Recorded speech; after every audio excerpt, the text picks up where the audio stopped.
Évidemment, aujourd'hui, ça peut commencer à être très difficile de sélectionner la bannière avec laquelle on veut travailler. Tout le monde tire la couverture de son côté en disant qu'ils sont meilleurs que d'autres. Évidemment, tout le monde veut les mêmes parts de marché. Le principe, pour moi, c'est que la spécialisation est très importante. Une agence ne peut pas tout couvrir, être partout en même temps et ouvert. Par exemple, chez McGill Immobilier, on est spécialisé dans la vente et mise en marché de condos neufs. C'est une spécialisation. On est les plus gros au Québec dans le domaine, on est les spécialistes et on obtient des résultats de spécialistes. De la même façon, Engel & Volkers est spécialisé dans les propriétés de prestige avec un très fort réseau international. Là, vous allez me dire, mais écoute, Patrice, à Montréal, il n'y a pas tant d'investisseurs étrangers.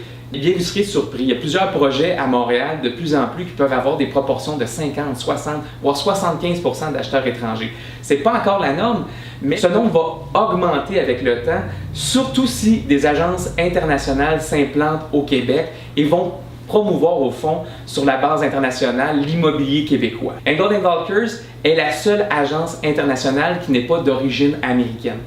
Toutes les grosses bannières proviennent des États-Unis avec un style qui leur est propre. C'est pas un mauvais style.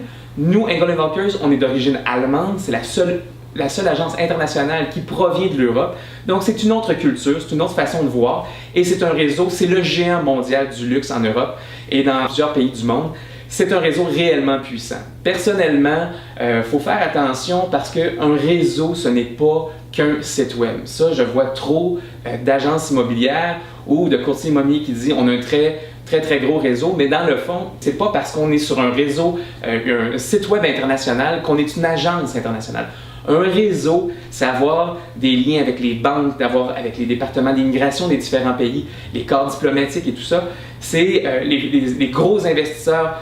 Où se situe l'argent au niveau international. Engel & Volkers est présent dans toutes les villes majeures et on a ces contacts-là avec les firmes comptables, les firmes d'avocats, partout sur la planète. C'est ça un réseau. Un réseau, c'est pas être associés ensemble à travers un site web. Ça, c'est du vent. Oui, on a un site web qui nous interrelie, mais il y a vraiment une collaboration. On se rencontre, on voyage.